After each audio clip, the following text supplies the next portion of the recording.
हिमाचल प्रदेश के कांगड़ा जिले में ऐतिहासिक बैजनाथ पपरोला रेलवे स्टेशन ने आज विकास की एक नई इबारत लिखी। अमृत भारत स्टेशन योजना के अंतर्गत प्रधानमंत्री नरेंद्र मोदी ने स्टेशन के पुनर्विकसित स्वरूप का उद्घाटन किया।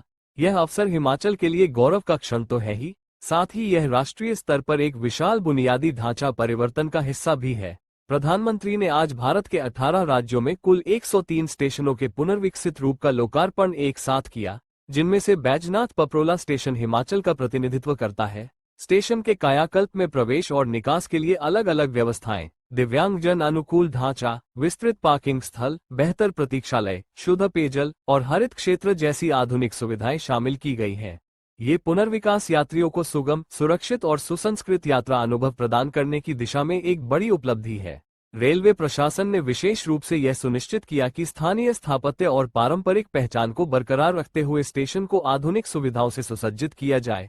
अब ये स्टेशन केवल एक ठहराव नहीं, बल्कि हिमाचल की सांस्कृतिक आत्मा और विकासशील सोच का प्रतीक बन चुका है।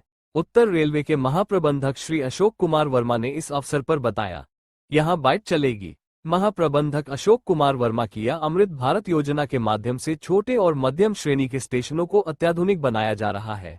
ये स्टेशन अब स्थानीय संस्कृति और आधुनिक यात्री सुविधाओं के संगम का प्रतीक होंगे। उन्होंने ये भी साझा किया कि बैजनाथ पपरोला के साथ साथ सहारनपुर और बिजनौर स्टेशनों का भी कायाकल्प इसी योजना के अंतर्गत किया गया है। स्टेशन परिसर में देशभक्ति को समर्पित एक वीर सैनिकों की प्रदर्शनी भी लगाई गई है, जो युवाओं और यात्रियों के बीच राष्ट्रीय गर्व की भावना को और प्रबल करती है। अमृत भारत स्टेशन योजना न केवल रेलवे के बुनियादी ढांचे के कायाकल्प का उदाहरण है, बल्कि यह एक राष्ट्रीय अभियान बन चुका है जो भारत को तेज, स्वच्छ, सुलभ और सांस्कृतिक रूप से समृद्ध रेलवे अनुभव की ओर ले जा रहा है। स्टेशन के अंतर्गत जो आज वर्चुअली उद्घाटन होना है, आप यहां पर मौजूद हैं। इस स्टेशन में क्या खूबियां इस स्टेशन की हैं और क्या जानकारी शेयर करना चाहेंगे? ये अमृत भारत स्कीम जो रेलवे में आई है, इसमें करीब 1250 स्टेशन होते हैं।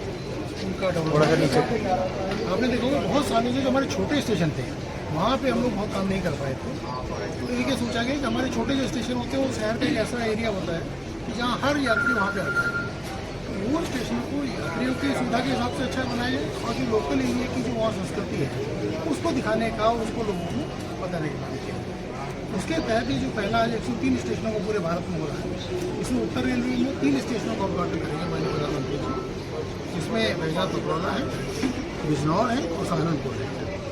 ये जो स्टेशन है हमारा इस रूट का सबसे मुख्य केंद्र है, क्योंकि यहाँ पर शिव मंदिर है और आसपास जो हमारे और देवी स्थल है उसमें बहुत सारे लोग आते हैं। उस वजह से इस स्टेशन को जो डेवलप किया है यात्रियों की सुविधाओं को ध्यान में रखते हुए, और ये ध्यान में रखते हुए कि आगे आने वाले 50 साल में जो यात्री बढ़ेंगे उनके लिए सुविधाएँ पूरी हैं, उस हिसाब से किया गया है। यहाँ पर इसका जो ओरिजिनल स्ट्रक्चर है, जो ओरिजिनल यहाँ की जो लोकल थीम है उसको मेंटेन रखा गया है। जो शेड बनाया है, जो बिल्डिंग बनाई है, इस लाइन के जितने भी हमारे स्टेशन हैं उस थीम पे उसको बनाते हुए रखते हुए साथ में एक अच्छा पार्किंग एरिया डेवलप करना है, अच्छे वेटिंग रूम डेवलप करना है, प्लेटफॉर्म अच्छे बनाए, शेल्टर्स उसके पूरे नए बनाए हैं, यात्रियों के लिए वेटिंग लाउंजेस बनाए हैं, वेटिंग रूम्स बनाए हैं, और पूरे स्टेशन को एक ऐसी शक्ल दी गई अगले 50 साल तक आने के लिए तो यहाँ के लोगों की सुविधाओं को पूरा करना है। सर, नॉर्दर्न रेलवे, ये नॉर्दर्न रेलवे के साथ साथ पूरे देश में रेलवे में जो काम हो रहा है, काफ़ी साल ऐसा पीरियड गुजरा कि हम लोग बहुत ज़्यादा रेलवे में इन्वेस्टमेंट नहीं कर पाए थे। अभी जो इन्वेस्टमेंट बढ़ा, जो फोकस बढ़ा है रेलवे के साथ साथ जो इंफ्रास्ट्रक्चर पे फोकस बढ़ा है पूरे देश का, तो अगर आप देखें हम लोग का करीब जो कैपिटल बजट था वो 45,000 करोड़ के आसपास होता था 10 साल, और अभी करीब 2,52,000 करोड़ है। तो 2,52,000 करोड़ का बजट कैपिटल इन्वेस्टमेंट में अगर हम कंटिन्यूस 10 साल कर पाएंगे, जो कि अभी बहुत ही क्लियर है कि हम इससे आगे जाएंगे बल्कि, तो रेलवे की एक शक्ल बदल जाएगी। रेलवे में जो कैपेसिटी इंक्रीज करनी है पैसेंजर्स के लिए, जो स्टेशंस में इंप्रूवमेंट करने हैं, जो रोलिंग स्टॉक में इंप्रूवमेंट करना है, नए टाइप के कोचेज आ रहे हैं। आपने देखा होगा बहुत सारे वंदे भारत ट्रेनें आई हैं, अभी नए लोकोज आने हैं, नई टाइप के और डिज़ाइन के कोचेज आएंगे। इस पूरे एरिया में जो डेवलपमेंट होगा वो देश के लिए बहुत ज़रूरी है, क्योंकि इंफ्रास्ट्रक्चर डेवलप हुए बिना देश डेवलप नहीं हो सकता। तो आपने देखा होगा रोड में बहुत काम हो रहा है, हाईवेज में बहुत काम हुआ है, एयरपोर्ट से बहुत काम हुआ है, पोर्ट्स में बहुत काम हुआ है, पावर सेक्टर में बहुत काम हुआ है। उसी तरह रेलवेज के ऊपर जो फोकस है सरकार का, बहुत क्लियर फोकस है कि हमने रेलवे को एक वर्ल्ड लेवल पे लेके जाना है, और आगे आने वाले 10 सालों में हम दुनिया के सबसे अच्छे रेलवे सिस्टम में पहुंच पाएंगे। तो अगर आप देखें तो खाली भारतीय रेलवे अकेली ऐसी रेलवे है एक बड़े रेलवे सिस्टम में जो हम करीब 100% इलेक्ट्रिफिकेशन हो चुका है। इतना बड़ा इलेक्ट्रिफिकेशन पूरे भारत इंडिया का दुनिया में कहीं नहीं था। और पिछले 5 साल में अगर आप काम देखें तो हम लोगों ने जो नई लाइन बनाने का काम है, डबलिंग का काम है, इलेक्ट्रिफिकेशन का काम है, दुनिया में जो बड़ी रेलवेज है उनका जो पूरा सिस्टम है उसके बराबर काम किया।